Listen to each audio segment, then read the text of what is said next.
안녕하십니까.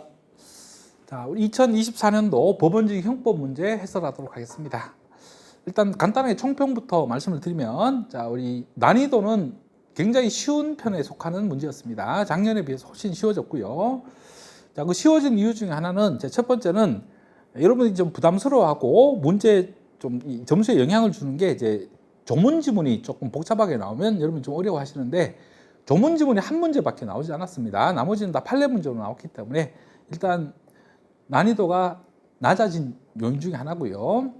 또 하나는 이제 판례 문제가 나왔는 판례 지문들인데, 그 판례 지문들이 종전에는 이제 최근 판례가 답이 많이 되는 이제 형태로 나왔었는데, 이번에는 최신 판례의 비중도 줄었고, 이제 답도 최신 판례보다는 이제 전통적인 판례들이 주로 답이 되는 경우가 많았습니다. 그래서 최신 판례 중심으로 공부를 하셨던 분은 오히려 조금 더 어렵게 느껴졌을 거고, 기본서를 중심으로 이제 전통적인 판례를 충실하게 다뤄줬던 분들은 굉장히 쉽게 이제 풀 수 있는 문제였습니다.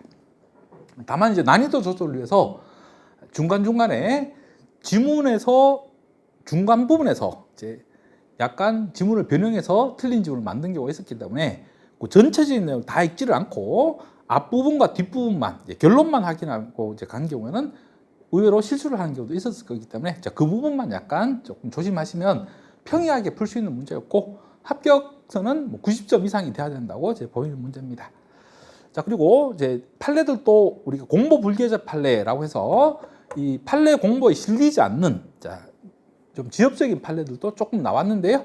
다행히 답으로 출제되지는 않았기 때문에 답이 확실한 경우가 많아서 이제 답이 쉽게 나왔기 때문에 그 판례들이 문제의 점수에 영향을 주지는 않았을 것으로 판단이 돼요. 자, 그럼 이제 문제 한번 보도록 하겠습니다. 자, 1번 문제는 문서제 문제인데요.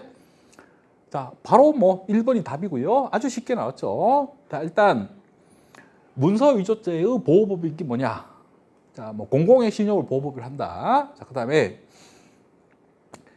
이제 문서라고 하려면 일반인이 그것이 이제 당해 명인의 권한 내에서 작성된 문서라고 믿게 할 수 있는 형식과 외관을 갖추고 있어야 된다. 일반인이 보고 그것이 진정한 이제 문서라고 믿을 정도는 돼야 된다. 당연한 얘기입니다. 여기까지는 좋아요. 자, 근데 뒷부분 여기가 문제죠. 자, 위와 같은 요건을 구비했다고 하더라도 명인이 문서 작성일 전에 이미 사망했다면 그러한 문서는 공공의 신용을 해야 할 위험성이 없으므로 사무소 위조도 성립하지 않는다. 즉 죽은 사람 명의, 사자 명의의 문서를 위조했을 때는 사무소 위조죄가 성립하지 않는다는 지문이에요. 이거는 우리 오래된 전원합의체 판결에 대해서 판결로 파기가 된 판례잖아요. 그래서 지금은 사문서든 공문서든 사자 명의 문서를 위조해도 다 위조죄가 성립하니까, 자, 이게 바로 이제 1번이 바로 답입니다. 그래서 이거는 뭐 누구든지 다 맞출 수 있는 쉬운 지문이죠. 자, 그다음 2번도 쉽고요. 자, 허위 공문서 작성죄는 이제 일단 공문서의 작성을 하면서 내용이 허위로 작성해야 되죠. 허위란 게 진실에 부합하지 않는 내용을 이제 작성하는 걸 허위라고 한다. 그다음에 허위 공문서 작성죄도 고의범이니까, 자, 고의죠. 이제 그 작성하면서 그 내용이 허위라는 사실 인식하면 성립한다. 뭐 당연한 지문이고요. 3번입니다. 자, 지문은 길지만 이것도 여러 번 나왔던 지문이죠.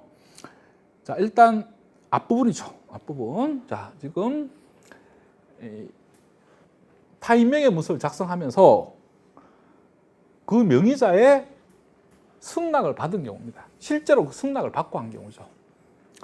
명의자가 자기 명의 문서를 작성해도 좋다라고 승낙했으니까, 자, 이거는 작성 권한을 받은 거잖아요. 그럼 이건 작성을 해도 아예 구속력 고당성 인정이 안 되죠. 위조 변조에 아예 해당하지 않는 거고요.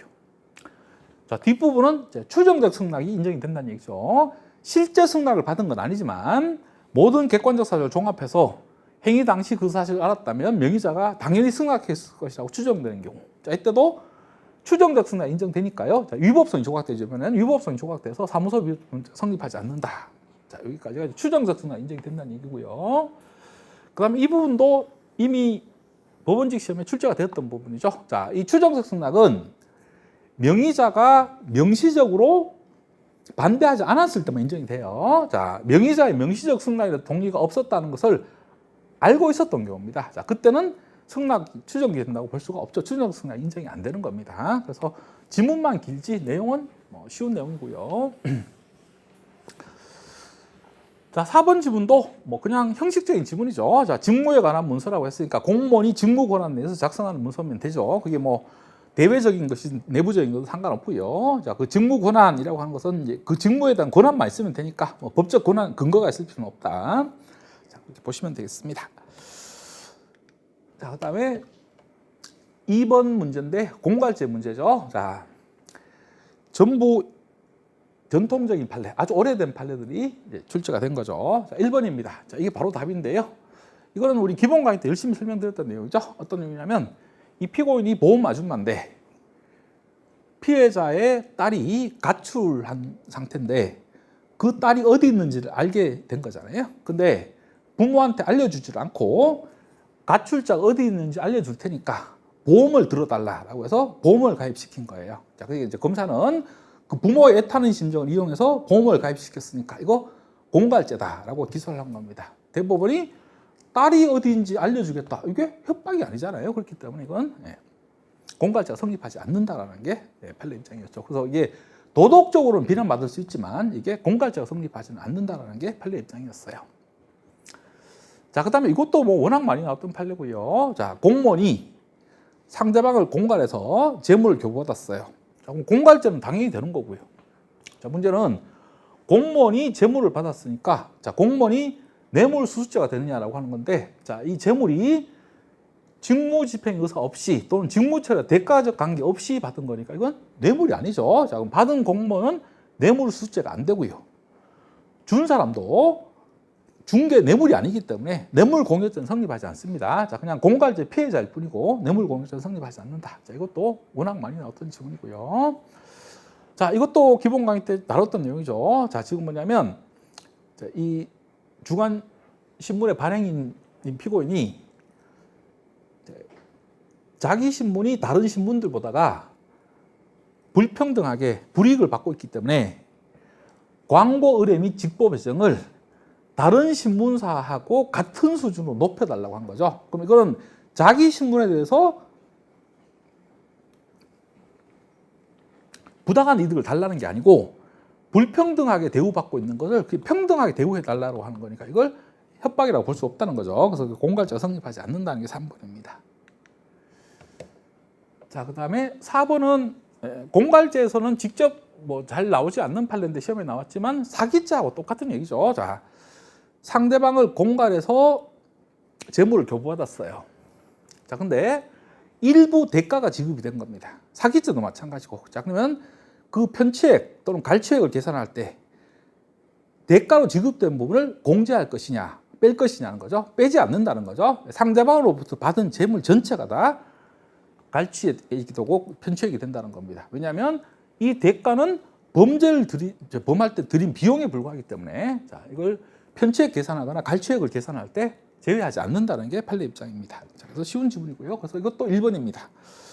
그래서 이제 한동안 1번이 계속 답으로 나옵니다.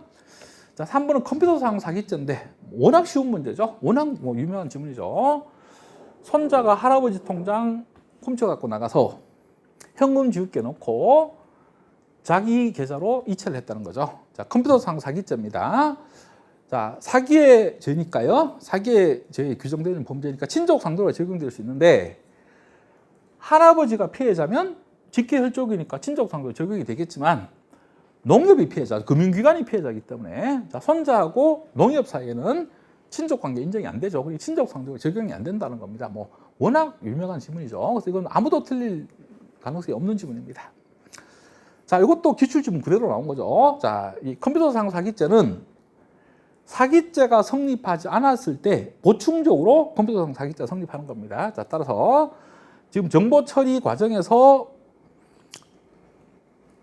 재산상 이취득이 이루어져야 된다. 자, 사람의 처분행위 계제됨이 없이, 즉 사람을 속여서 사람한테 처분행위 받으면 사기죄가 되니까 사기죄가 성립하지 않았을 때, 자, 이때 컴퓨터상 사기죄가 성립한다라는 게 지문이고, 이것도 우리 문제풀이 할 때 그대로 이제 풀어봤던 지문입니다.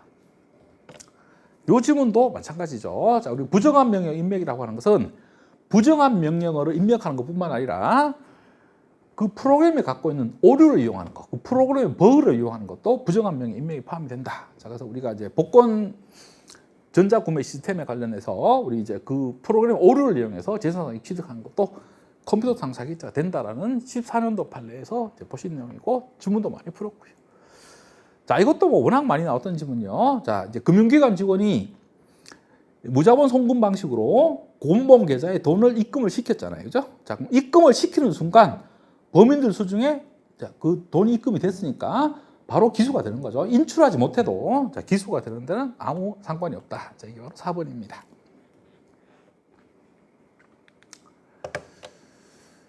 자, 그 다음에 4번 문제입니다. 4번 문제는 먼저 1번은 누범에 관련된 조문이네요. 그죠? 금고상의 선고를 받아 그 집행이 종료되는 면제된 후 3년 내에 금고상에 해당하는 죄를 범하면 누범으로 처벌하는 거고, 자, 35조 2항에서 누범의 형은 그 죄에 정한 형의 장기죠. 장기만 2배 가중하는 겁니다. 그래서 1번이 맞고요. 자, 이제 2번이죠. 자, 이것도 우리가 연습 많이 했던 지문이고 이제 마무리할 때 정리했던 겁니다. 자, 가석방 기간 중 이게 다 바로 답이죠. 자, 누범이 되려면 집행이 종료되거나 면제된 후에 3년 내에 죄를 범해야 돼요. 근데 이 가석방 기간 중은 아직도 가석방 기간 도중이니까 아직 집행이 종료되지 않은 상태잖아요. 그럼 집행이 종료된 후가 아니기 때문에 누범이 될 수가 없는 거죠. 그래서 이게 바로 답입니다. 자, 그다음 3번은 이제 상습범에 관련된 지문인데, 자, 지금 이 누범에 해당하기 위해서 3년 내에 죄를 범해야 되는데 3년 내에 실행에 착수만 하면 되죠. 자, 그러니까 이제 이 죄를 범한 것이 이제 집행이 종료되거나 면제된 후 3년 내에 죄를 범해야 되는데, 자, 지금 상습범 일부는 3년 내에, 일부는 3년이 지나서 죄를 범한 거잖아요. 자, 그럼 상습범은 포괄일죄니까 하나를 묶어야 되고요. 자, 실행의 착수가 3년 내에 하면 이게 누범이 되는 거니까, 자, 이 전체가 하나의 포괄일죄로서 이 전체가 다 누범이 되는 거죠. 그래서 3년 내를 한 부분뿐만 아니라 그 3년이 지나서 한 것까지 전체가 다 누범이 되는 것이다. 자, 이게 바로 3번입니다.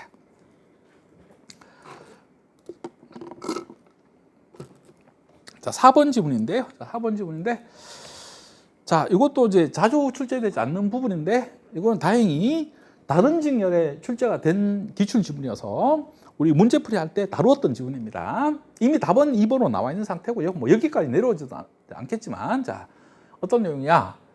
특가법 5조의 4, 5항입니다. 자, 형법에 규정된 절도죄들이나 강도죄를 반복적으로 저지를 때입니다. 자, 그때는 이제 2년 이상 20년 이하의 징역에 처한다라고 해서 이제 가중처벌하고 있는 규정이에요.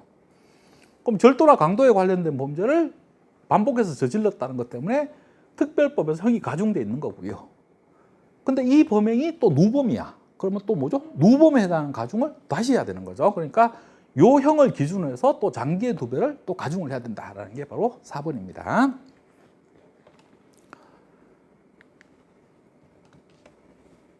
자, 그 다음에 5번 도박죄인데요. 자, 이 문제는 굉장히 쉬운 문제였습니다. 다만 이 답이 2번인데 여기 지문 안에 가운데 중간에서 뭘 바꿔놨거든요. 요걸 찾았느냐 못 찾았느냐 이게 이제 문제를 맞췄느냐 맞추지 않았느냐의 포인트가 되는 겁니다.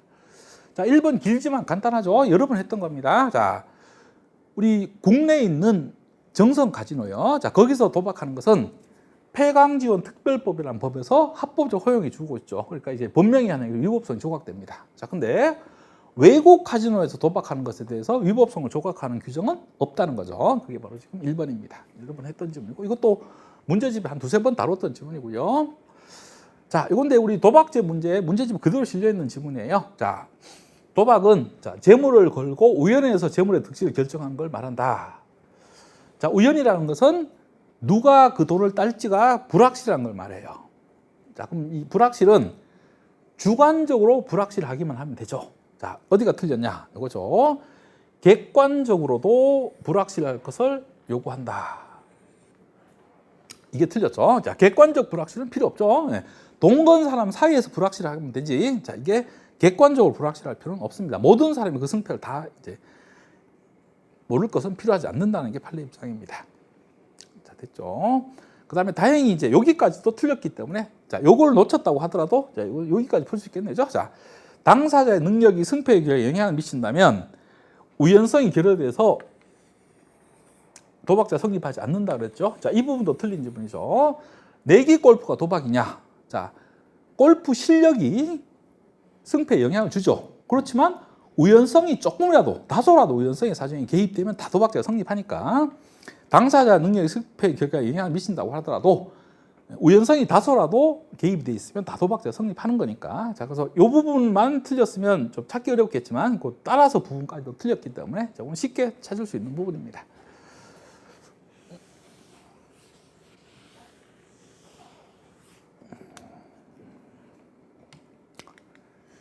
자, 그 다음에 3번입니다. 3번은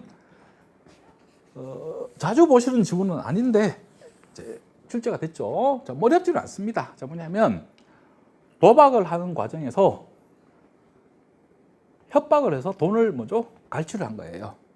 그러면 지금 이 도박이 공갈죄 수단이 됐을 때 도박죄가 공갈죄에 흡수돼서 별도의 범죄가 성립하지 않느냐? 그렇지 않다는 거죠. 왜냐하면 도박죄는 사회적 보호에 관한 죄고 공갈죄는 개인적 보호에 관한 죄고 보호법이 완전히 별개예요. 그렇기 때문에 흡수되지 않고 별도의 범죄를 구성하겠죠. 자, 그게 바로 지금 3번입니다. 대신에 이제 상상력 경험이 되겠죠. 자, 그다음에 4번은 뭐 길지만 간단하게 이제 설명드리면 사기 도박이 무슨 죄가 성립하냐라고 하는 거죠. 사기 도박은 이미 승패가 정해져 있는 거죠. 그렇기 때문에 우연성이 결여되어 있기 때문에 사기죄만 성립하죠. 도박죄는 성립하지 않는다. 뭐 아주 쉬운 지문이죠. 그래서 이거는 2번 지문에서 자, 이 부분이요. 틀린 부분을 확인만 했으면 자, 이거는 아주 쉬운 문제입니다. 자, 그다음 6번 문제입니다. 자, 직무유기죄인데 역시 답은 이제 이 3번이 답인데요. 이것도 우리 문제집에 그대로 실려 있는 지문이고 모의고사에서도 제가 여러 번 출제했던 지문이에요.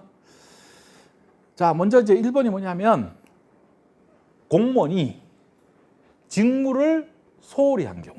자, 직무 수행을 하긴 했지만 그 직무 수행이 부실한 경우입니다. 이때도 직무유기죄가 되느냐? 안 되죠. 왜냐하면 직무유기죄는 직무의 의식적인 방해나 포기요. 직무를 완전히 팽개치고 하지 않았을 때 성립하는 것이지 직무를 수행했는데 내용이 조금 부실하다고 해서 직무유기죄가 성립하지는 않는다. 워낙 많이 했던 지문이고요. 그 다음에 출제자가 어떤 의도로 냈는지 모르겠지만 2번과 4번은 같은 얘기나 다름없죠. 자, 2번은 지금 하나의 행위가 자기범인 범인도피죄하고 부자기범인 직무유기죄가 동시에 문제될 때 자기범인 범인도피죄만 성립하고 부자기범인 직무유기죄는 별도로 성립하지 않는다. 자기와 부자기의 보충관계에 대한 판례고요.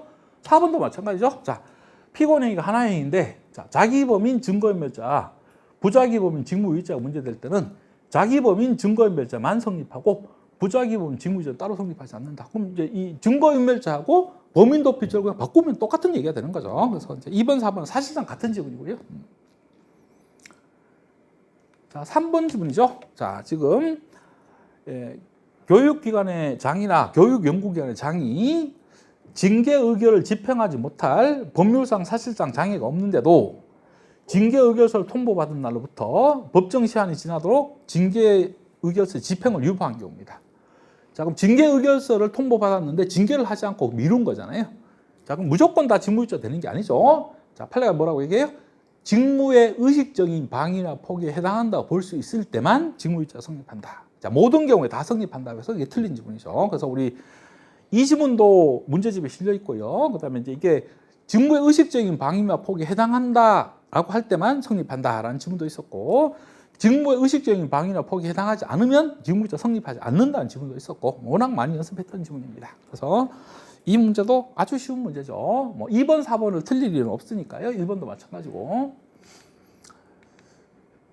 자, 그다음에 7번입니다. 자, 7번은 이제 보이스피싱에 관련된 문제만 지문들만 뽑아서 이제 한 문제로 만든 건데요. 이제 1번은 최신 판례가 출제가 된 거죠. 자, 지금 근데 아주 쉽게 나왔죠. 뭐라고 됐냐면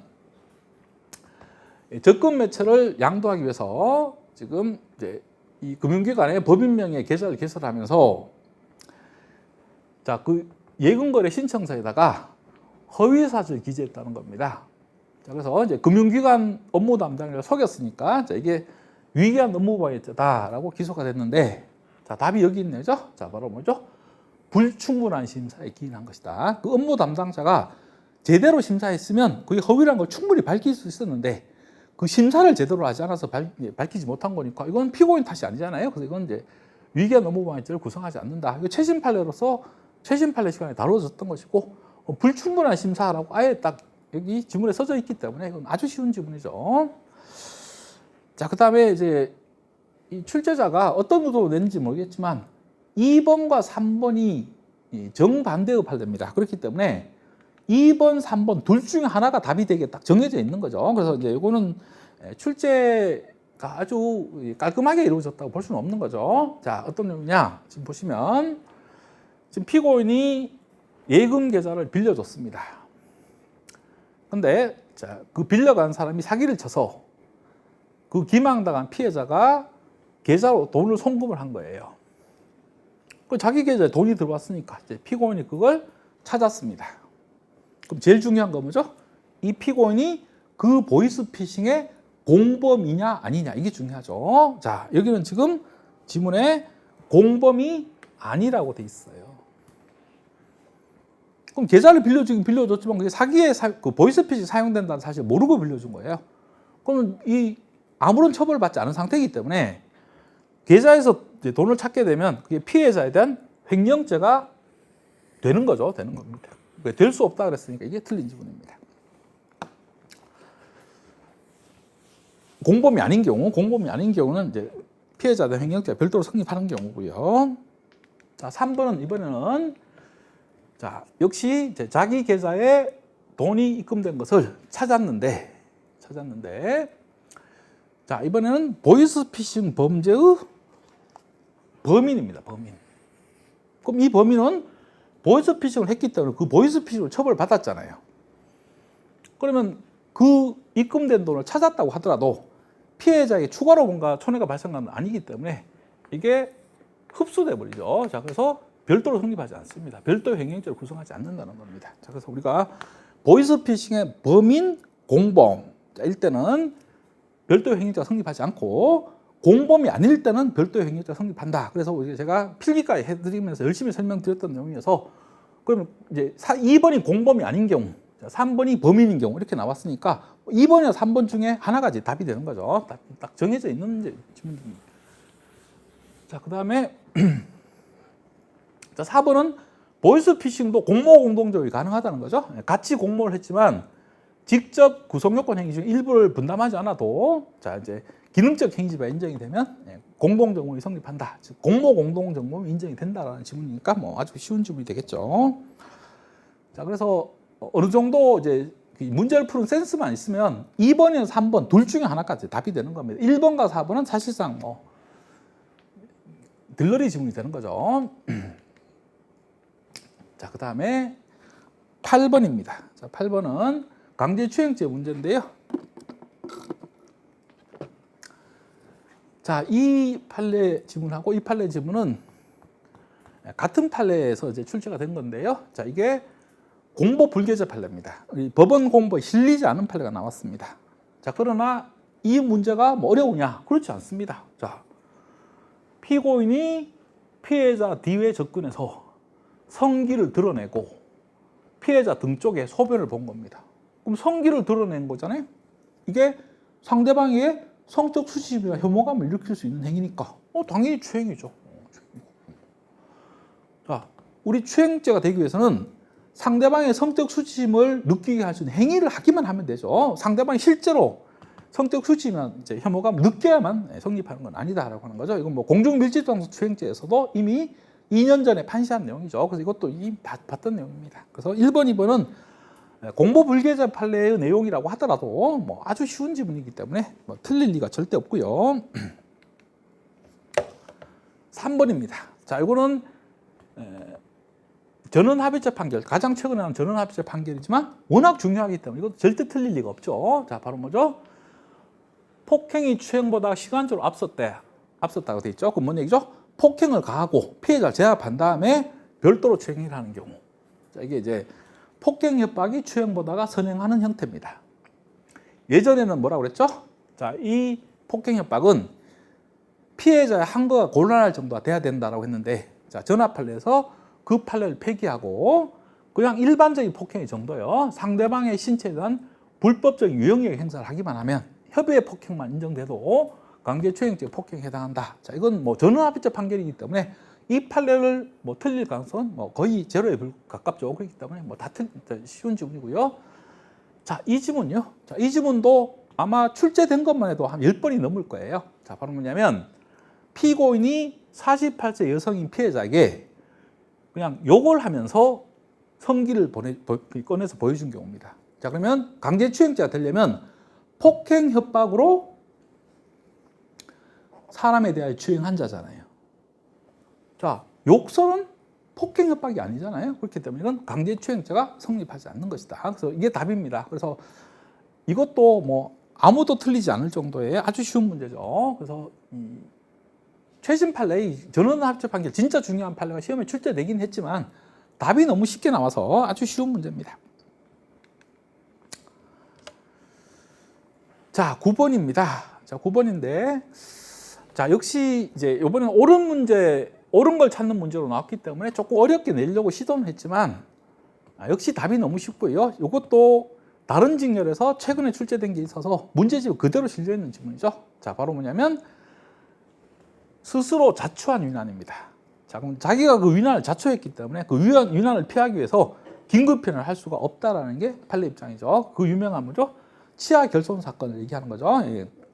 강간을 하려다가 피해자 입을 막다가 손가락이 물렸는데, 자, 그 손가락이 물리는 게 위난이라고 하더라도 자기 스스로 그 위난을 초래한 자초 위난이기 때문에 긴급 표현이 허용되지 않는다. 자, 이게 판례 입장이었습니다. 이게 답입니다. 그래서 너무 쉬워요. 자, 그다음에 1번이죠. 자, 싸움은 원칙적으로 공격을 하는 성격을 갖고 있기 때문에 방위의사 없기 때문에요. 정당방위라고 할 수도 없고 과잉방위라고 할 수 없다. 자, 근데 문제는 어떤 경우에도 어느 경우에도 정당방위 인정될 수 없다고 했는데 그게 아니죠. 자, 원칙은 정당방위 인정이 되지 않지만 세 가지 경우요. 예상을 넘는 공격을 해오거나 외관상 싸움의 경우, 싸움이 중지된 후에 재차 공격하는 경우, 이럴 때는 싸움이라고 하더라도 정당방위가 되는 경우가 있으니까, 자, 어떤 경우에도 정당방위 인정될 수 없다는 생각이 틀린 질문이고요. 자, 그 다음에 이것도 최근에 나온 판례여서 우리 3년간 최신 판례 할 때 지문으로 제가 보여드렸던 지문이죠. 자, 우리 이제 정당행위가 인정되려면 정당성, 상당성, 법익균형성, 긴급성, 보충성. 자, 이 5가지가 갖춰져 있어야 된다. 자, 이 긴급성과 보충성은 독자적인 요건은 아니고요. 자, 이 수단 방법의 상당성을 판단할 때 같이 이제 고려 요소로 하나로 참작해야 된다. 여기까지 좋습니다. 다 좋은데, 자, 어떤 부분이 틀리냐? 이게 틀렸죠. 자, 그 보충성이라는 게 일체의 법률적인 적법한 수단이 존재하지 않을 것. 아무런 법적 수단도 없어야 되냐? 그렇지 않다는 거죠. 어떤 법적 수단이 있다고 하더라도 그게 아무런 실효성이 없는 거예요. 그럼 그거는 다른 수단이 없는 거랑 마찬가지이기 때문에 보충성 인정이 되는 겁니다. 그래서 이 뒷부분 때문에요. 일체의 법률적인 적법한 수단이 존재할 것을 의미하는 건 아니라는 게 판례 입장입니다. 이 부분 때문에 틀린 겁니다. 자, 3번은 뭐 답이고요. 자, 4번이죠. 이것도 아주 전통적인 판례죠. 80년대 판례죠. 진짜 오래된 판례예요. 자, 천주교 사제. 자, 신부가요. 범인을 당국에 고발하지 않은 것까지는 이제 천주교 사제의 업무로 인한 것이라고 볼 수 있지만 그 범위를 벗어나서 적극적으로 은신처 마련해 주거나 도피 자금을 제공한 거예요. 이때는 천주교 사제의 업무 범위를 벗어난 거죠. 자, 그때는 위법성이 조각되지 않고 범인 능력 도피죄가 성립한다는 게 판례 입장입니다. 그래서 이것도 틀린 지문이죠. 그래서 아주 오래되고 쉬운 지문입니다. 자, 그 다음에 10번은 배임죄인데요. 자, 요 1번 지문 하나, 요거만 최근에 나온 판례고 2번, 3번, 4번. 자, 요거는 전부 다 한 20년 이상 된 오래된 판례들이죠. 자, 근데 답은 뭐 최근에 나온 판례가 아니고 이제 옛날 오래된 판례가 답입니다. 자, 1번이죠. 수분양권을 이중매매한 거죠. 자, 그럼 이 부동산 이중매매를 제외한 나머지 이중매매는 전부 배임죄가 성립하지 않잖아요. 그래서 그건 이제 배임죄가 성립하지 않는다. 이게 이제 1번입니다. 맞고요. 자, 2번은 이 청산회사의 대표 청산인은 자, 채권자에 대해서 타인의 사무 처리자냐? 아니죠. 청산회사의 사무를 처리하는 자지 그 회사 채권자들의 사무를 처리하는 자는 아니기 때문에 다른 사람한테 그 소유권 이전을 맞춰줘서 채권자들에게 손해를 가했다고 하더라도 타인의 사무 처리자가 아니죠. 그렇기 때문에 이건 배임죄가 성립하지 않는다는 겁니다. 자, 그래서 이건 필기노트에서 이 금융기관 직원이 금융기관의 사무를 처리하는 자지 예금주에 대한 사무 처리자가 아니다. 그다음에 대표 청산인은 청산회사의 사무를 처리하는 자지 회사 채권자에 대해서 사무를 처리하는 자가 아니다. 이렇게 이제 필기가 되어 있는 아주 전통적인 지문입니다. 그래서 요거는 조금 오래된 지문이어서 오히려 틀릴 가능성이 높은 지문이고요. 이것도 우리 김선홍 회장 사건요. 지금 이 종업원의 자사주 매입 이게 이제 우리 사주제도요. 이제 종업원 지주제도인데 그게 종업원 복리 증진의 목적으로 사용된 게 아니죠. 자, 우리 경영권 방어 목적으로 사용된 거니까 자, 이때는 배임죄가 성립을 하는 거죠. 성립하는 겁니다. 4번 이것도 워낙 유명한 지문이고요. 자, 새마을금고 임직원이 동일인 대출한 돌 초과해서 대출을 한 거예요. 그럼 새마을금고법에 정해진 규정을 위반했으니까 새마을금고법 위반죄는 되겠지만 이 동일인 대출한 초과 대출한 것만으로 업무상 배임죄가 성립하지는 않는다라는 게 판례 입장이고 이것도 전원합의체 판결이니까 자, 이것도 워낙 유명한 판례입니다. 자, 그래서 2번을 바로 답으로 찾지는 못했다고 하더라도 소거법으로는 얼마든지 풀었을 거예요. 아마 1번, 3번, 4번은 뭐 워낙 유명한 판례고 답이 아니었기 때문에 2번을 찾는 데는 큰 지장이 없었을 것으로 이제 판단이 되는 문제입니다. 내용은 뭐 어렵진 않았습니다. 좀 오래된 판례가 답으로 나왔다는 것 외에는. 그 다음에 11번입니다. 자, 이 문제는 그냥 서비스 문제죠. 다 맞추라고 낸 거죠. 자, 지금 중지미수가 인정된 사례입니다. 자, 이제 자의성 인정되냐라고 했어요. 자, 이거죠. 바로 친해지면 사건이죠. 피해자의 부탁만 받고 중지한 경우니까. 자, 아무런 장애 사정이 없는데도 그만둔 경우입니다. 자, 겁이 나서. 자, 전부 뭐죠? 공포심 때문에 그만둔 거는 이제 중지미수가 인정이 안 된다는 게 판례 입장이고요. 4번은 딸도 깨서 울고 시장가 남편도 돌아오고 그럼 애도 울고 남편도 돌아오고 자, 강간하는데 장애 사정이 있어서 그만둔 거니까 이것도 중지미수가 안 되고 장애미수가 되는 거죠. 그래서 이 문제는 뭐 거의 정답률 100% 문제라고 보셔도 되는 거죠.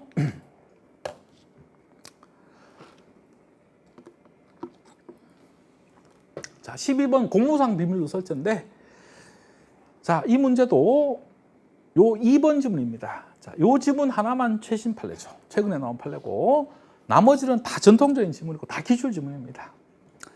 자, 이거는 뭐죠? 비밀의 개념이죠. 자, 비밀의 개념. 형식적으로 비밀로 분류되어 있다고 다 비밀이 아니고요. 그렇죠? 실질적으로 비밀로 보호할 가치가 있어야 된다. 실질비성에 대한 판례입니다. 그래서 이건 뭐 헌법재판소 판례도 있고 우리 대법원 판례도 있고 하니까 이거는 뭐 다 이제 맞출 수 있는 판례고요. 자, 이거는 이제 사법농단 관련된 판례 최근에 나온 판례잖아요. 자, 어떤 내용이냐? 판사가 어떤 소송이 제기됐다는 사실을 상급자한테 보고한 겁니다.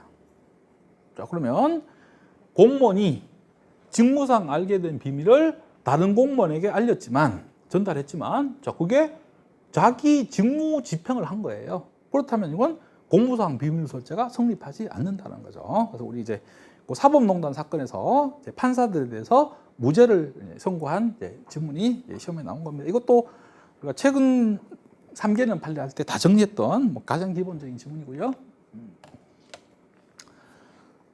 자, 이것도 다른 직렬에서 기출이 돼서 바로 시험에 나온 거죠. 자, 공무상 비밀누설죄 보호법익은 국가의 기능에 관한 죄입니다. 그러니까 비밀 그 자체가 보호법익이 아니고, 자, 그 국가의 기능을 보호하기 위한 거죠. 비밀 누설로 해서 위협받는 국가의 기능, 이게 보호법익이다라고 하는 겁니다. 여기 3번이고요. 자, 4번은 자, 그 유명한 필요적 공범 지문이죠. 자, 지금 공무원이 다른 사람에게 직무상 비밀을 누설했는데 우리 형법은 누설하는 사람만 처벌하는 규정이 있고요. 누설 받은 사람을 처벌하는 규정이 없어요. 자, 그러면 그 누설 받은 사람을 누설한 사람에 대해서 공범으로 처벌할 수 있느냐? 자, 누설한 사람과 누설 받은 사람, 대항범 사이에서는 총칙상의 공범 규정이 적용이 되지 않는다는 게 판례 입장이죠. 워낙 중요한 판례죠. 그래서 이게 4번이 답입니다. 그래서 이건 강론 지문이 아니고 이건 뭐 총론 지문이 이제 필요적 공범 지문이 답으로 나온 거죠. 그래서 이것도 아마 틀리지는 않았을 겁니다. 워낙 이것도 문제집에서 3번 이상은 다 다루었던 지문입니다. 자, 그다음에 이제 13번 문제는 손괴죄 문제입니다. 손괴죄 문제인데, 자, 손괴죄 문제인데 답은 지금 4번이 답입니다. 자, 근데 아마 이걸 틀린 분은 아마 없을 거고요. 없을 거고. 자, 1번을 조금 이제 여러분들이 틀릴 가능성이 조금 있는 지문입니다. 왜냐하면 이게 판례 요지를 낸 게 아니고 사례를 바꿔서 냈기 때문에, 자, 이게 이제 최근에 나온 진짜 중요한 그 판례라는 것하고 연결만 되면 쉬운 지문입니다. 어떤 내용이냐? 지금 피고인이 다른 사람 토지에다가 함부로 건물을 지은 겁니다. 그러면 남의 땅을 무단으로 이용한 거지 그 땅을 손괴한 건 아니잖아요. 그렇기 때문에 이건 손괴죄가 성립하지 않는다는 겁니다. 자, 그래서 타인의 재물을 무단 사용했다고 해서 손괴죄가 성립하지는 않는다라고 하는 그 최신 판례가 사례 형태로 나온 겁니다. 자, 이거는 진짜 옛날 판례죠. 자, 이제 손괴죄가 되려면 재물의 효용을 침해하는 거잖아요. 그러면 그 재물이 경제적 가치를 갖고 있어야 돼요. 자, 근데 포도주 원액이 부패해버렸잖아요. 아무 가치가 없는 거 아니냐? 그렇지 않다는 거죠. 왜냐하면 포도주 원료로 쓰지는 못해요. 그러나 식초 만들 때 쓸 수 있는 용도로 사용할 수 있다는 거죠. 그럼 식초 만드는 데 쓸 수 있는 가치가 있잖아요. 그럼 이것도 경제적 가치가 있는 거니까 손괴죄 객체가 될 수 있다. 진짜 옛날 판례고요. 그 다음에 이것도 우리가 이제 문제집에서 답집으로 다뤘던 지문이죠. 옛날 장부를 새 장부로 이기하는 과정, 옮겨 적는 과정에서 옮겨 적다가 틀린 부분이 있어서 고친다고 찢어버린 거예요. 아직 뭐죠? 옮겨 적는 과정이고 아직 완성된 문서도 아니기 때문에, 자, 이거는 손괴죄 객체가 될 수 없다라는 게 판례 입장이었습니다. 그래서 이제 그 문제집 실려있는 문제에서 이게 답지문으로 나와 있었던 지문이니까 뭐 틀릴 가능성은 없고요. 자, 이것도 워낙 뭐 유명하게 다뤘던 지문이죠. 자, 뭐냐면 건물 외벽에다가 레커 스프레이를 낙서를 하면, 자, 건물 도색 공사를 새로 해야 되니까 그 건물의 기능이 효용 가치가 떨어진 거죠. 건물의 가치를 떨어뜨린 거니까 손괴죄가 되지만, 이거는 뭐죠? 도로 바닥에다가 레커 스프레이로 뿌리거나 페인트를 묻게 한 경우에요. 자, 그럼 도로의 가치는 사람이 다니고 차가 다니면 돼요. 뭐 페인트 좀 묻었다고 해서 도로의 가치가 떨어지는 건 아니잖아요. 그렇기 때문에 이건 손괴죄가 성립하지 않는다. 그래서 이것도 워낙 중요하게 다뤘던 지문입니다. 자, 그 다음에 자, 14번 문제입니다. 자, 이게 이제 모든 지문이 다 조문 지문은 아니지만 이제 조문 지문 위주로 된 지문인데, 이 문제가 가장 어려웠다고 봐요. 가장 어렵다고 봅니다. 왜냐하면 이 부분을 소홀히 했을 가능성이 굉장히 높아요. 그래서 이제 문제가 되는 겁니다. 충분히 제대로 공부한 학생들은 어렵진 않고, 그냥 조문은 그냥 판례가 아닌 것들은 그냥 전부 이제 등한시한 경우에는 조금 문제가 되는 문제입니다. 자, 1번입니다. 자, 경합범을 동시에 판결할 경우, 동시적 경합범이에요. 자, 그럼 38조 1항으로 가야죠. 38조 1항. 자, 세 가지가 있잖아요. 1호, 2호, 3호입니다. 자, 이거 1호죠. 자, 가장 무거운 죄가 법정형이 사형, 무기징역, 무기금고예요. 그러면 1호에 따라서 뭐죠? 흡수주의로 가죠. 그래서 이 사형, 무기징역, 무기금고인 죄만 처벌하고 다른 죄는 가벼운 죄들은 다 흡수를 시킵니다. 자, 그러니까 이걸 가벼운 다른 징역형을 병과한다 그랬으니까 이건 틀린 지문이죠. 자, 병과주의는 3호인데 이제 이 1번 지문은 이 1호에 대한 지문인데 3호로 지금 처리가 되어 있으니까 틀린 지문입니다. 자, 2번 지문이죠. 자, 제가 여러분들이 이제 기본 강의 때 필기를 해드릴 때 그 예로 들었던 것과 10년, 2년 되고 3년이라고 제가 필기를 해드린 내용이에요. 똑같은 내용입니다. 자, 어떤 내용이냐? A죄 징역 10년, B죄 징역 2년이에요. 그러면 징역 이제 종류가 같으니까 2호 가중주의로 가야 돼요. 그리고 원래는 무거운 죄인 10년에다가 2분의 1 가중해서 15년이 돼야 되는데 2호 단서에서 뭐라고 하냐? 합산한 형기를 넘지 못한다. 그렇게 돼 있죠. 그죠? 그러면 합하면 12년, 가중하면 15년이니까 더 작은 형기를 해야 되니까 12년이 돼야 되죠. 합한 게 12년이니까 그 12년으로 처분해야 된다. 자, 이게 바로 2번입니다. 이게 답입니다. 그래서 저하고 같이 공부했던 분 아주 쉬운 지문이고요. 자, 그다음 3번 지문이 진짜 이제 잘 보지 못했던 지문이 나온 거죠. 자, 근데 이제 여기서 답이 나왔기 때문에 뭐 이거는 별로 큰 의미는 없지만 그래도 한번 보겠습니다. 자, 뭐라고 되냐면 국가공무원법 33조입니다. 자, 형법 38조 동시적 경합범 조문에도 불구하고 지금 33조 제6호 2 또는 6호의 3 강목에 규정된 죄와 이게 이제 이 국가공무원법 위반 범죄하고요. 다른 지역 경합범에서 벌금형을 선고할 때는 이를 분리해서 선고해야 된다 이렇게 돼 있어요. 자, 어떤 얘기인지 하면 이거죠. 자, A죄는 자, 여기에 나와 있는 이제 국가공무원법 위반죄고 B죄는 일반 형사범죄예요. 자, 같이 묶어서 형을 선고하는 바람에 형이 높아지면 공무원이 당연 퇴직 사유가 되는 거예요. 그래서 이게 A죄에 영향을 주지 않도록 하기 위한 게 바로 국가공무원법 33조입니다. 자, 그러니까 이 얘기죠. 지금 피고인이 죄를 3개를 범한 거죠. 자, 근데 하나는 국가공무원법 위반이고요.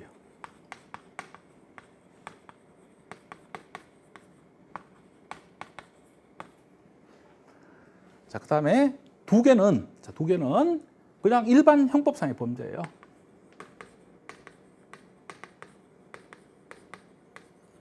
그러면 이걸 합쳐서 한 개로 형을 선고하는 건 안 돼요.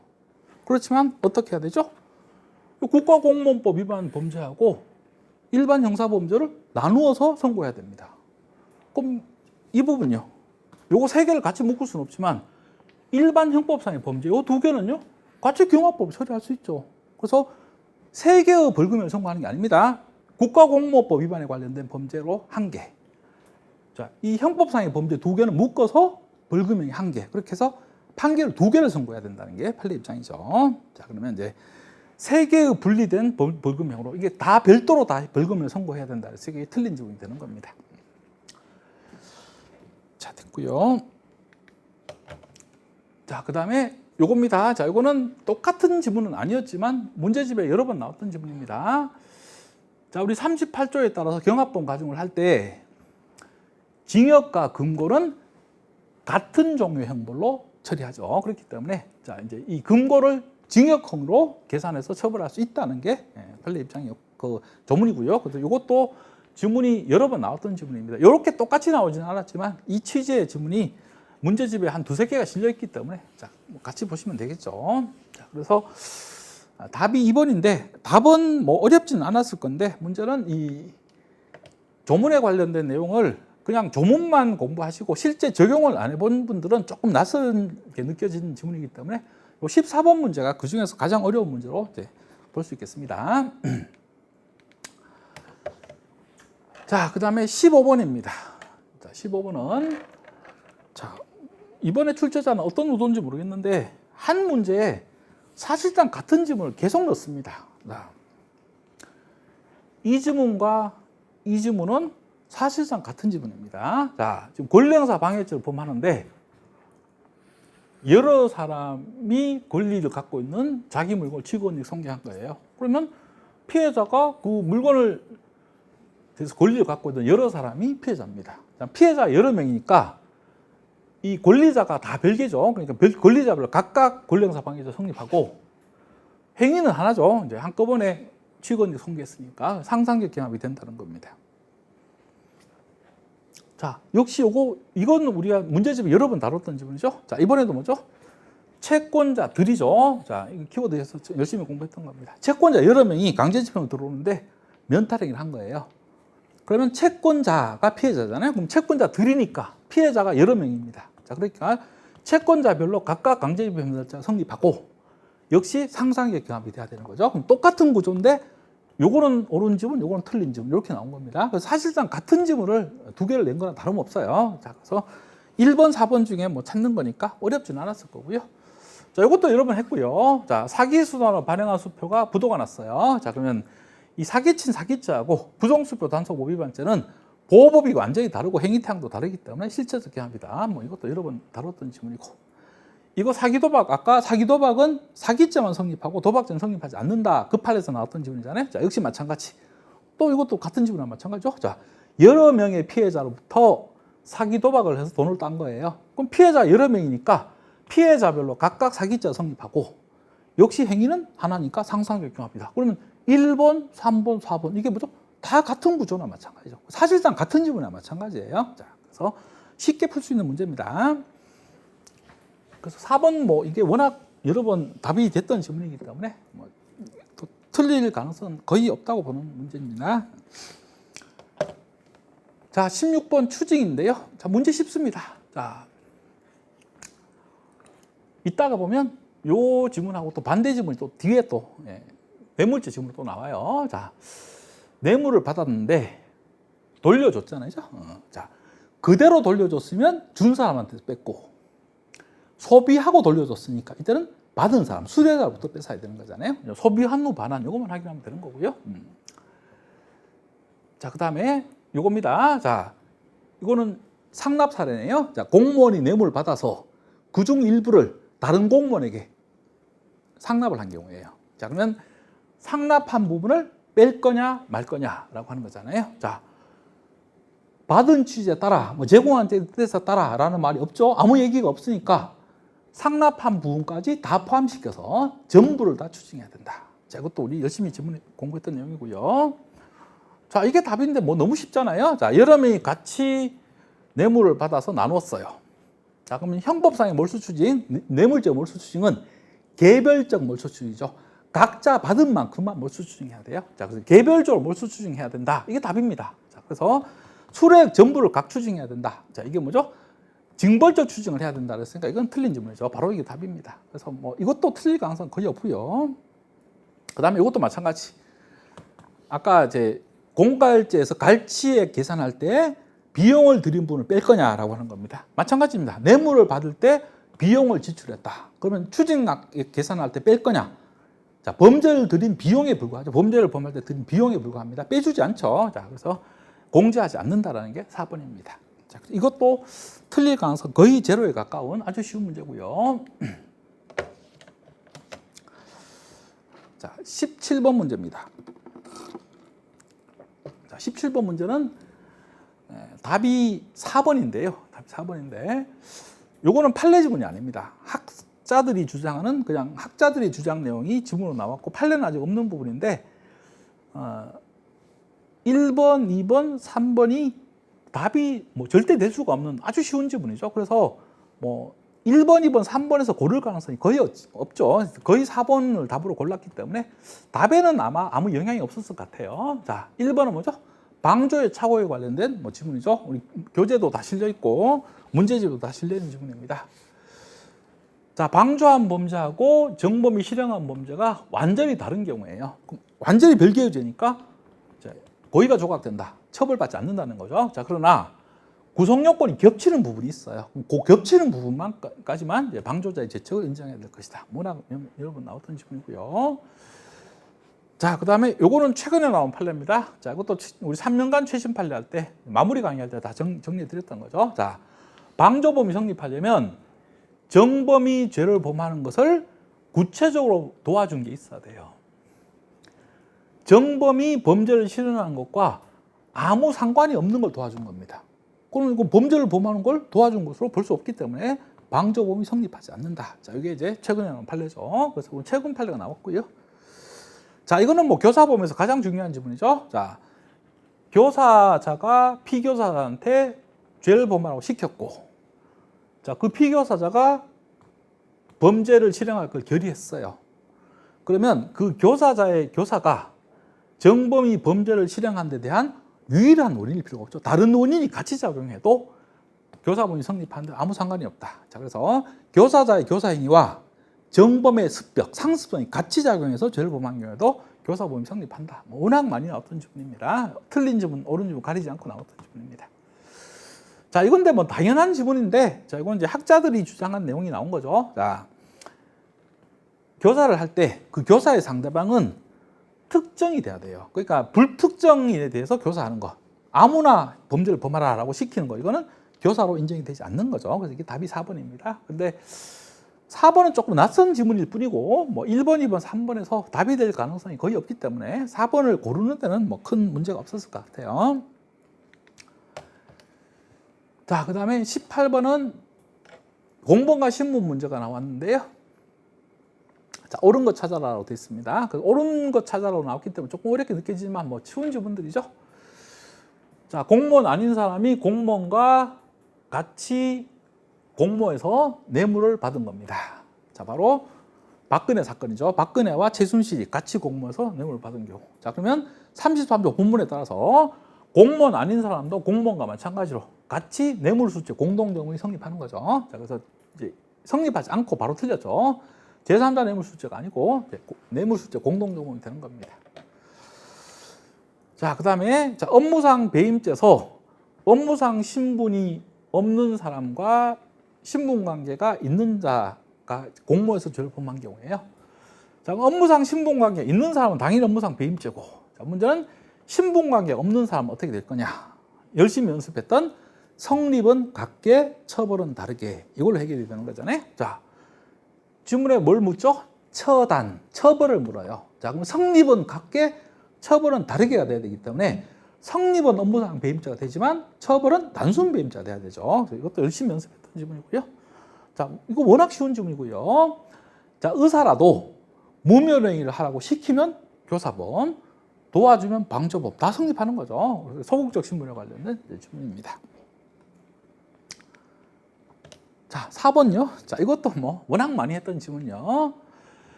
자, A가 모해할 목적을 갖고 B한테 위증을 교사해서 이제 B가 위증을 했는데 B가 모해 목적이 없어요. 그러면 33조 단서에 따라서 별도로 판단하면 되죠. 자, A는 모해 목적이 있으니까 모해 위증 교사죄.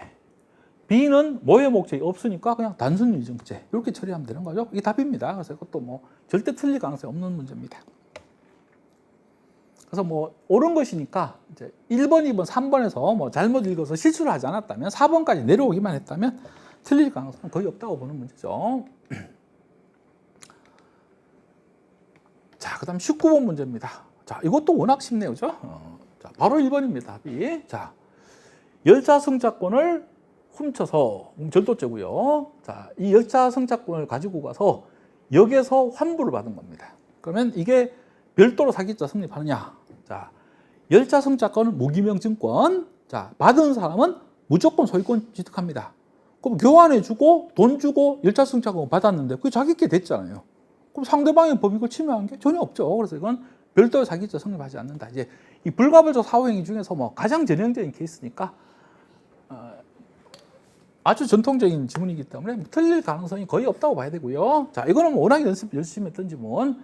작물을 보관하고 있다가 팔아먹은 거죠. 그럼 작물 보관죄만 성립하고, 자, 이 팔아먹은 것은 이미 도둑 맞을 때 피해가 다 끝났기 때문에 그 처분한다고 해서 피해자에게 또 추가로 법익침해가 발생하지 않죠. 그래서 이것도 불가불적 사후행위, 그래서 별도의 행위를 성립하지 않는다. 그 다음에 이거는 흡수관계네요. 그죠? 열심히 연습했던 거예요. 자, 우리가 어떤 문서를 위조하기 위해서 그 문서가 도장이 찍힌 문서여갖고 도장까지 같이 위조했어요. 그러면 사문서 위조, 인장 위조 별도로 성립하느냐? 그렇지 않죠. 자, 도장은 왜 위조했죠? 문서 위조하는 과정에서 그 문서 위조하기 위해서 인장을 위조한 거니까 이 인장 위조는 사문서 위조 쪽에 흡수돼 버리고 별도로 성립하지 않는 거죠. 그래서 이것도 이제 3번이고요. 4번이죠. 자, 이거는 원래 우리가 열심히 다뤘던 문제하고 정반대의 지문이 나온 거죠. 자, 우리가 열심히 다뤘던 지문은 뭐냐? 2번 횡령행위를 했는데 앞에 것보다 뒤에 게 피해가 더 커요. 그래서 이제 실체적 경합이 되는 경우, 별도의 행위를 성립하는 경우고, 요거는 앞에 횡령행위가 오히려 피해가 더 크고 뒤에 것이 추가로 피해를 주는 게 없기 때문에 불가불적 사후행위가 되는 거죠. 자, 공동상속인이 상속 재산을 다른 상속인들이 나눠 달라고 하는데 반환 거부했잖아요. 그럼 이때 이제 완전히 그 임야를 완전히 반환 거부하면서 그걸 통째로 삼켰기 때문에 이때 횡령죄가 된 거고, 자, 거기에 대해서 또 담보를 설정해 준 겁니다. 자, 이게 임야 전체를 다 횡령한 거고 뒤는 담보만 설정한 거니까 앞에 게 피해가 더 크고 뒤에 게 피해가 작잖아요. 그러면 별도의 법의 심의가 없으니까 이게 불가불적 사명이 된다는 거죠. 4번입니다. 자, 그 다음에 20번입니다. 자, 20번인데 자, 요거 조금 어렵게 느껴질 수도 있는데요. 자, 요 3번과 4번인데 자, 우리 기본서에 요 3번과 4번이 나란히 같이 실려 있는 판례죠. 같이 실려 있는 판례입니다. 자, 1번, 2번은 뭐 워낙 중요한 판례지만 다전화 판례고 중요한 판례지만 최근에 나온 판례여서 다 맞추는 지문이죠. 자, 이게 뭐냐면 이제 부부가 같이 살고 있는 집에 일부가 부재 중에 남편이 없을 때 아내가 있잖아요. 그 현재 하는 아내의 승낙 받고 통상적인 출입 방법으로 들어간 겁니다.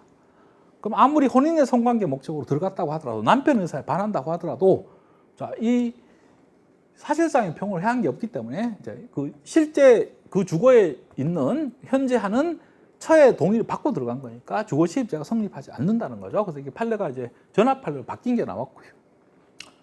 자, 이거는 뭐죠? 우리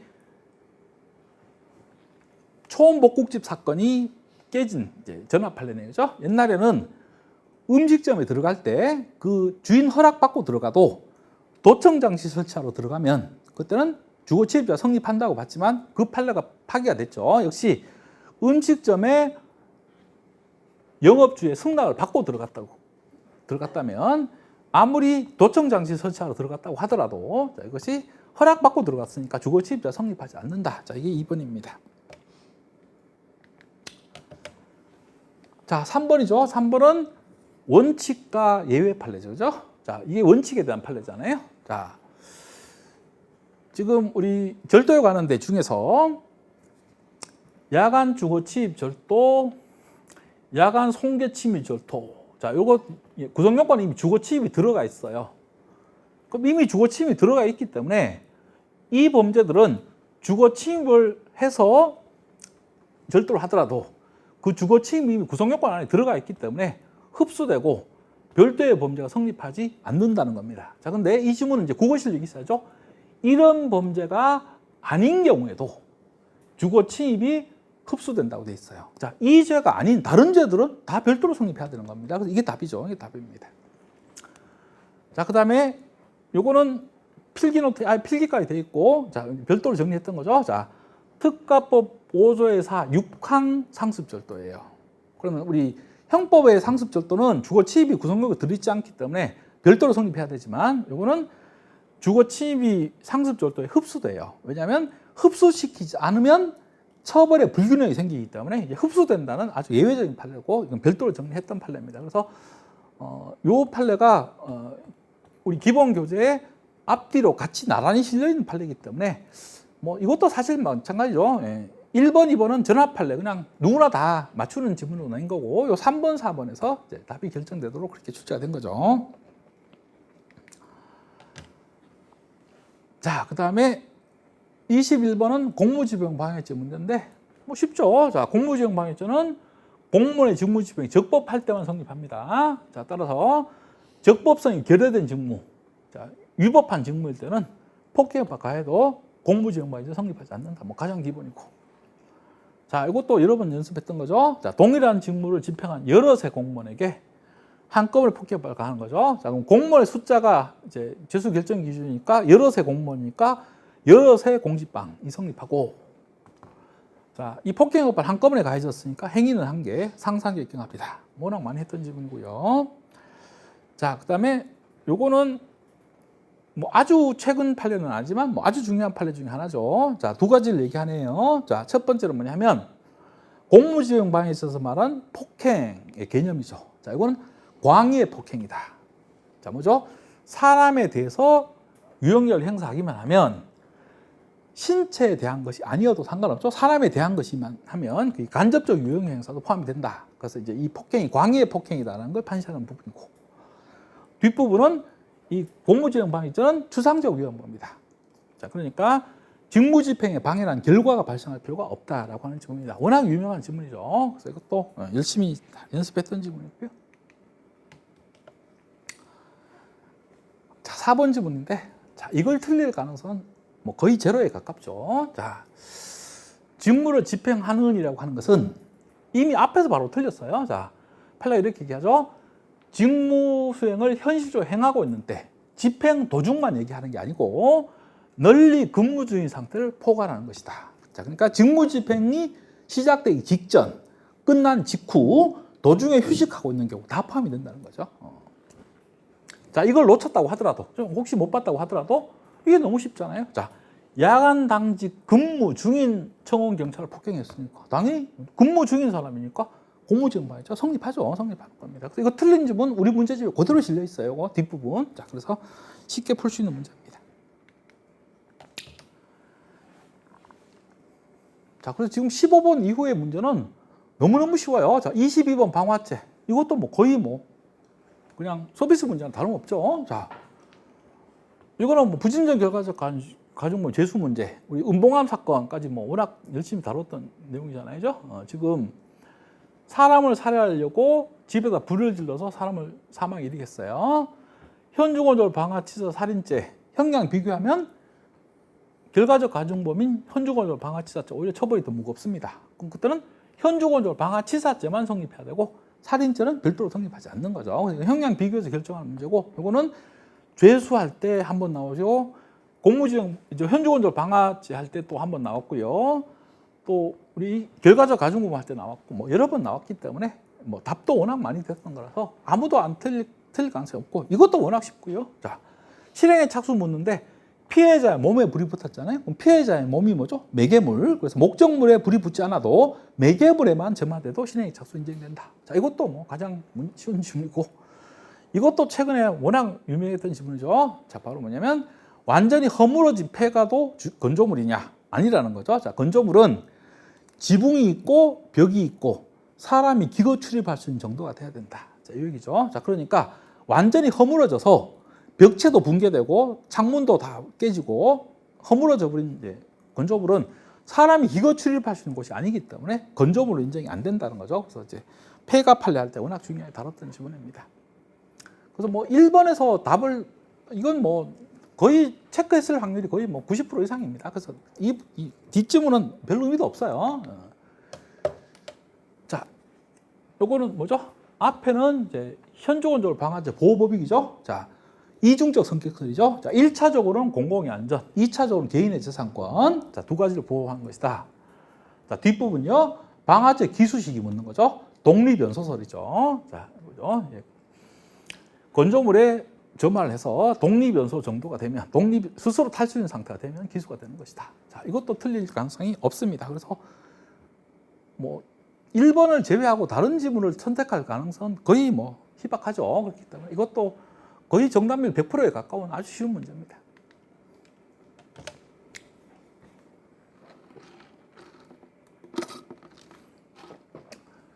자, 23번 명예훼손죄 관련된 문제인데, 자, 이것도 최신 판례 수두룩한데 굳이 다 옛날 지문을 냈죠. 자, 이거 워낙 유명한 지문요.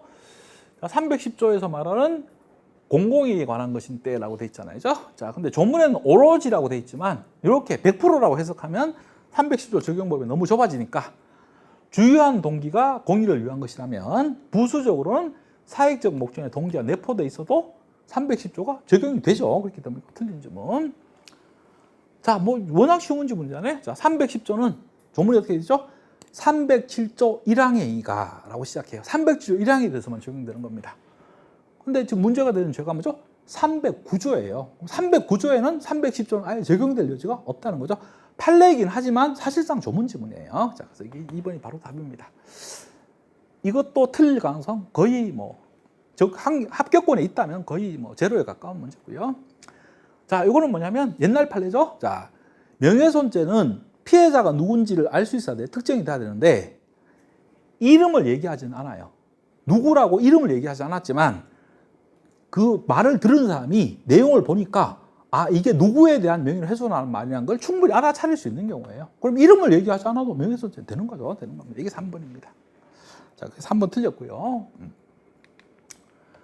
4번이죠. 이거 간접정범이잖아요. 그죠? 기자에게 허위 제보해서 기자가 그 허위인 줄도 모르고 신문에 보도한 거예요. 그러면 타인의 명예를 훼손한 내용이 신문에 보도가 된 출판물의 명예훼손죄가 발생했는데 기사를 쓴 건 기자지만 제보한 사람이 출판물의 명예훼손죄 간접정범이 되는 거죠. 기자를 이용한 이제 명예훼손죄를 범한 거니까. 그래서 4번이 이제 출판물의 명예훼손죄에 해당하는 거니까요. 이제 틀린 지문이 된 거죠. 간접정범에서 가장 기본 지문이고요.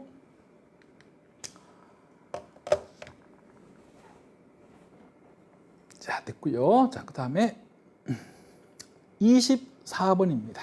24번인데요. 자, 요 1번 지문, 3번 지문, 여기 같은 판례에서 판시한 내용인데, 이 지문이 지금 답이거든요. 이 지문도 아마 저하고 같이 문제집 같이 공부했던 문제풀이 하신 분들은 아마 답 지문만 이 지문을 한 두세 번 봤을 거고, 제가 모의고사에서만 한 2번 정도 냈던 것 같아요. 자, 바로 뭐냐면 이거죠. 자, 유기징역형을 법률상 감경을 해요. 자, 그럼 55조 1항 3호에서 뭐라고 돼 있죠? 형기를 2분의 1로 감경하라고 돼 있어요. 그게 형기니까 장기, 단기, 상한과 하한을 다 같이 2분의 1로 줄여야 됩니다. 자, 그러니까 장기, 단기 양쪽을 다 줄여야 되는데 한쪽만 2분의 1로 감경하는 방식 안 되고요. 허용이 안 돼요. 자, 그 다음 2분의 1까지만 줄이라고 했잖아요. 그럼 2분의 1보다 더 줄여주는 거 안 되는 거죠. 전부 허용이 되지 않는다는 게 판례 입장입니다. 바로 답이고요. 이것도 아마 여기서 다 결정됐을 것 같아요. 밑으로 내려갈 가능성 없습니다. 자, 그 다음에 자, 2번은 그냥 원인에서 잡은 행위죠. 지금 심신미약인데 문제는 원래부터 심신미약이 아니고요. 원래는 정상이었던 사람이 자기 스스로 심신미약 상태를 야기한 경우죠. 원인에서 자른 행위입니다. 그럼 10조 3항에 따라서 10조 2항을 적용할 수 없으니까 형을 감경할 수가 없다. 뭐 가장 기본 지문이고요. 자, 그다음에 자, 요거는 아마 이 판례의 내용에 들어가 있었고 이게 중요하기 때문에 요거는 잘 못 보던 지문이지만 그래도 한번 보겠습니다. 자, 형법 56조에는 형의 가중감경 순서가 나와요. 뒤에 지문이 나오죠. 자, 어떤 순서에 따라 가중감경해야 되냐 순서가 나와 있고, 자, 법률상 감경과 장량 감경입니다. 자, 각, 특, 누, 법, 법률상 감경, 경작, 장량 감경. 자, 그럼 법률상 감경이 네 번째, 장량 감경이 마지막이에요. 그러니까 법률상 감경이 장량 감경보다 무조건 먼저 해야 되죠. 그게 3번입니다. 그래서 56조 순서만 이제 각특, 누, 법, 경작 그 순서만 알면 되는 거고요. 자, 이 4번이 이제 아까 1번하고 같지 않았던 지문인데, 자, 이거네요. 자, 처단형은 선고형의 기준이 되기 때문에 뭐 법률에다 엄격히 정해야 되고 당연하고요. 자, 법에 명시적인 규정이 없이 법에 규정되지도 않은 감경 사유를 인정할 수 있느냐? 자, 죄형법정주에 따라서 이 가중감경 사유가 법에 규정이 돼 있어야 돼요. 법에 규정되지도 않은 다른 성질의 감경 사유를 인정할 수는 없다는 게 판례 입장입니다. 그래서 4번도 쉬운 지문이고요. 자, 마지막 25번 뇌물죄입니다. 자, 이 뇌물죄도 상당히 쉽게 나왔습니다. 자, 1번이 뭐죠? 뇌물에서 말한 이익의 개념이죠. 자, 사람의 수요 욕망, 사람이 원하는 걸 채워주기만 하면 어떤 것든 상관없다. 그럼 공무원이 땅을 팔지 못하고 있었는데 그걸 팔아주는 거, 그것도 공무원이 원하는 걸 채워준 거니까 뇌물에 포함이 되는 거죠. 1번이고. 자, 그 다음에 2번, 요거는 좀 낯선 지문인데 뭐 내용은 어렵진 않네요. 그죠? 자, 공무원 아닌 사람하고 공무원이 같이 공모해서 뇌물을 받았는데 문제는 그 받은 사람이 돈을 받은 것이 직무 관련성 유무가 각각 다르다는 거예요. A라는 사람과 B라는 사람이 그 같이 돈을 받았지만 그게 직무와 관련된 것인지가 다른 경우죠. 그러면 직무 관련성은 A는 인정되고 B는 인정이 안 된다 이렇게 따로 따질 수 있다는 거죠. 그게 바로 2번입니다. 자, 이거 좀 낯설어서 좀 애매하다고 했다고 하더라도 이거 절대 틀릴 수 없는 지문이죠. 아까 봤던 소비하고 돌려줬을 때는 수뢰자로부터. 자, 이거는 뭐죠? 그대로 돌려준 경우죠. 자, 그때는 뭐죠? 증례자로부터 몰수 중해야 되잖아요. 근데 이거 수뢰자로부터라고 했으니까 이거 바로 답입니다. 그래서 앞에서 나왔던 지문을 그냥 같은 지문을 같이 다시 한번 물은 거나 마찬가지죠. 그래서 이게 답이고요. 자, 4번입니다. 자, 이것도 여러 번 나왔던 지문이죠. 자, 뇌물죄의 보호법익은 직무집행의 공정과 직무행위의 불가매수성이다. 자, 그러면 직무와 관련해서 돈을 받기만 하면 되기 때문에 뭐 청탁이 있었냐 없었냐 상관없고요. 부정한 행위를 했냐 안 했냐 상관없습니다. 자, 그게 바로 4번입니다. 자, 그럼 여기까지 해서 이제 우리 24년도 법원직 형법 문제를 해설해 드렸는데요.